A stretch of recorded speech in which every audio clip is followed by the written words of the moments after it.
핵심 신약 개발이 처참하게 실패하고 주가가 막 90% 폭락하고 심지어 연례 재무 보고서를 작성할 직원조차 남기지 않은 채로 거의 모든 인력을 해고한 회사가 있습니다. 네, 사실 보통 이런 상황이면 짐을 싸서 파산법원으로 가는 게 상식이잖아요. 맞아요. 주식은 당연히 휴지 조각이 될 테고요. 그런데 놀랍게도 이 회사의 주가는 몇 달 뒤에 갑자기 300% 폭등하더니 오늘 우리가 이 심층 분석을 녹음하는 직전이죠. 2026년 4월 8일 프리마켓에서는 또다시 149%나 미친 듯이 치솟았습니다. 하루 거래량만 7,800만 주를 넘겼단 말이죠. 정말 상식적으로 도저히 납득이 안 되는 변동성이죠. 네, 이 기괴한 롤러코스터, 도대체 무엇이 이 죽어가는 주식에 전기 충격을 가한 걸까요? 안녕하세요. 틈틈이와 알아보는 미국 주식 틈틈이입니다. 오늘은 퀸스 테라피티스 QNCX 이 기업 하나만 제대로 파헤쳐 봅니다. 사실 이 엄청난 변동성 지표만 딱 보면 그 레딧이나 각종 주식 커뮤니티에서 유행하는 단순한 밈 주식 혹은 개인 투자자들의 투기 광풍으로 치부하기가 쉽습니다. 저도 처음엔 그냥 밈 주식인 줄 알았어요. 네, 하지만 오늘 우리가 준비한 자료들을 팩트 기반으로 뜯어보면요. QNCX가 겪고 있는 상황은 단순히 묻지마 상승이 아닙니다.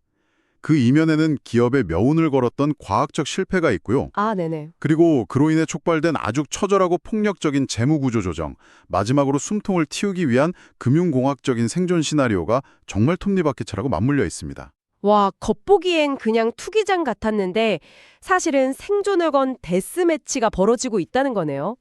그럼 이 모든 사태의 시작점부터 좀 짚어보죠. 도대체 QNCX가 어떤 기술을 믿고 있었길래 지난 1월에 주가가 90%나 증발하는 대참사가 벌어진 건가요? 이 회사를 지탱하던 유일한 기둥이 하나 있었어요. 바로 에리덱스, 줄여서 EDSP라고 불리는 선도신약 후보 물질이었습니다. EDSP요? 네. 타겟으로 한 질환은 모세혈관 확장성 운동실조증, 의학계에서는 짧게 AT라고 부르는 희귀소아 신경퇴행성 질환입니다.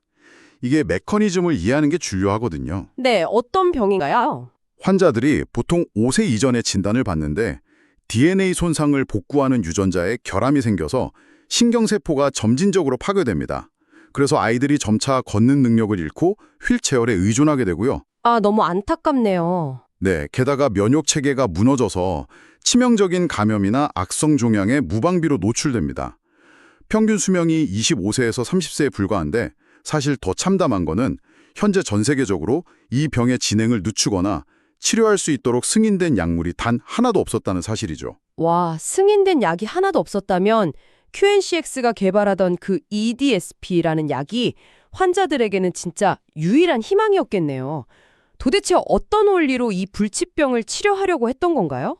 약물의 성분 자체는 사실 새로운 게 아니었습니다. 덱사메타손이라는 아주 강력하고 흔한 스테로이드 항염제를 사용했죠. 스테로이드요? 그거 부작용 엄청 심하지 않나요? 맞습니다. 문제는 스테로이드의 양면성이죠.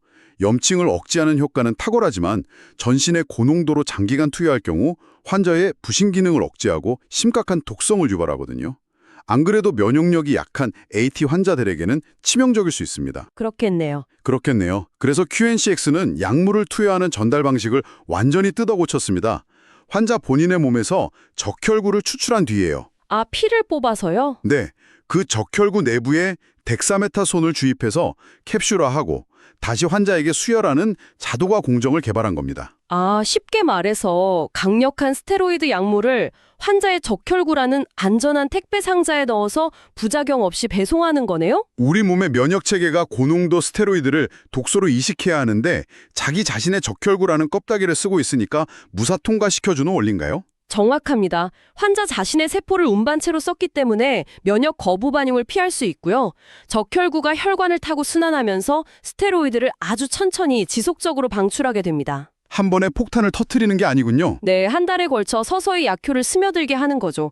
이 혁신적인 접근법 덕분에 FDA로부터 희귀소아 질환 지정도 받고 패스트트랙까지 받았습니다. 분위기 좋았네요. 하지만 2026년 1월 29일에 발표된 글로벌 임상 3상, 즉 니트 연구 결과가 나오면서 모든 기대가 산산조각 났습니다. 105명의 환자를 대상으로 6개월 동안 진행된 임상에서 가장 핵심적인 1차 평가 지표 달성에 실패한 겁니다. 1차 평가 지표 실패. 와, 제약 바이오 주식에서는 이거 완전 사형 선고나 다름없는 단어잖아요. 그래서 이게 QNCX 주가에는 무슨 의미죠? 얼마나 수치가 나쁘게 나왔길래 파이프라인이 날아간 건가요? 임상의 성패는 환자의 운동실조 중증도를 측정하는 LMICARS라는 지표로 결정되는데요. 진짜 약을 투여받은 그룹과 가짜 약을 투여받은 위약군 사이의 차이를 통계적으로 증명해야 하거든요. 네네. 여기서 FDA의 기준은 아주 냉혹합니다. 통계학적 유의성을 나타내는 p-value가 0.05 미만이어야만 과학적 근거가 있는 신약으로 인정받습니다. 그런데 ESDP의 결과는 p-value 0.0851이 나왔습니다. 잠깐만요. 0.0851이면 기준치인 0.05에서 불과 0.035 정도 빗나간 거잖아요. 일반 구독자들 시선에서는 그래도 아예 효과가 없는 건 아니고 거의 근접했네 라고 생각할 수도 있을 것 같은데. 과학과 규제의 세계에서 그 0.035의 차이는 정말 절벽과도 같습니다. FDA는 거의 근접한 약에 참가상을 주지 않거든요. 아, 매정하네요. p-value가 0.05를 넘었다는 것은 그 약의 효과가 실제 약효 때문인지 아니면 단순한 우연의 일치인지 수학적으로 배제할 수 없다는 뜻입니다. 한마디로 규제기관의 눈에 이 약물은 과학적으로 존재 가치가 없는 그냥 투명인간 같은 상태가 된 겁니다. 게다가 2차 평가 지표도 완전히 빗나갔고요. 아, 시장에 아예 내다 팔 수 없는 약이라면 기업 입장에서는 수백억을 쏟아부은 연구가 한순간에 증발한 거네요. 네, 그 결과 주가는 하루 만에 97% 가까이 수직 낙하했습니다. 기업 가치의 근간이었던 선도 파이프라인이 소멸하면서 시가총액이 지금 4월 초 기준으로 약 900만 달러, 한화로 100억 원도 안 되는 나노캡 수준으로 쪼그라든 절망적인 재무적 리스크 상태가 된 거죠. 자, 그럼 과학은 죽었고 주가도 지하로 뚫고 들어갔습니다. 보통 파이프라인이 하나뿐인 바이오 소형조가 임상 3상에서 이렇게 박살이 나면 파산 보호 신청을 하고 문 닫는 게 정상적인 수순 아닙니까? 그렇죠. 지난번이랑 비교하면 어떤 게 달라진 건가요? QNCX는 어떻게 이 거대한 타격을 입고도 지금까지 살아남아서 주가가 폭등할 수 있었던 거죠? 자, 여기서부터가 이 회사를 둘러싼 생존 드라마의 핵심입니다. 지난 분기, 즉 2025년 3분기 자료랑 지금을 비교해보면 회사가 얼마나 필사적인지 알 수 있습니다.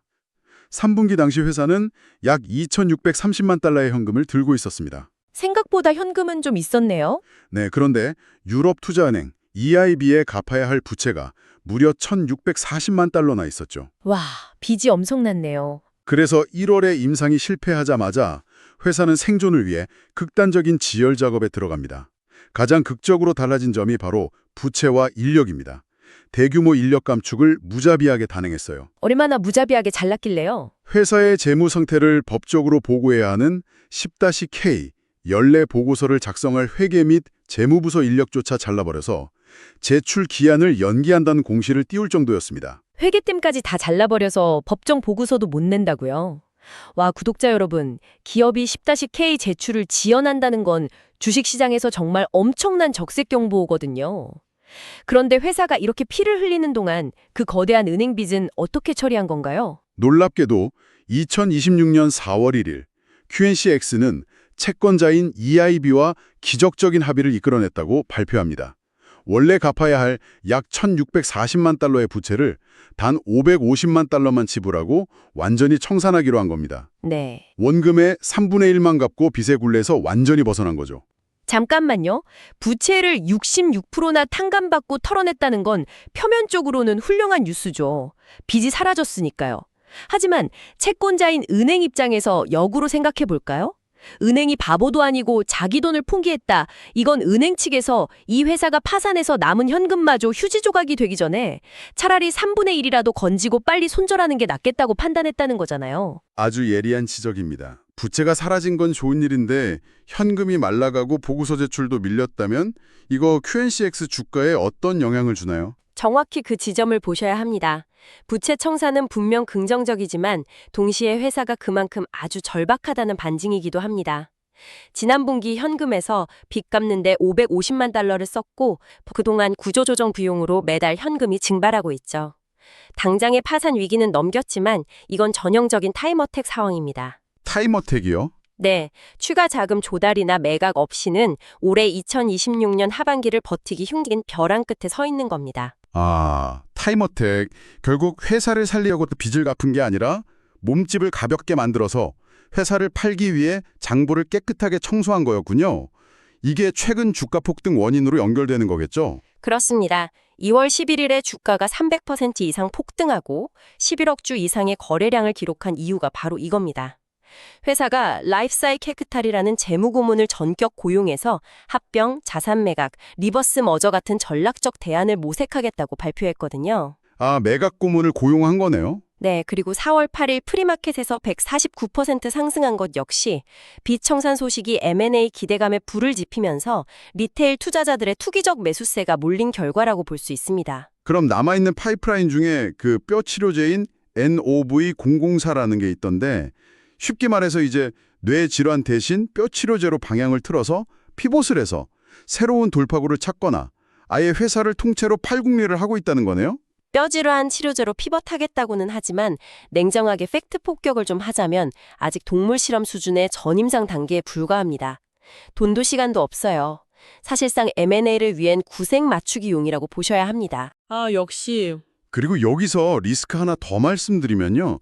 과거 애널리스트들의 목표 주가 7.25달러 이런 수치들 있잖아요. 네네. 주식 앱 켜보면 아직도 목표가 $7 이렇게 나오더라고요. 그건 임상 실패 이전의 환상일 뿐이며 현재는 완전히 의미가 없습니다.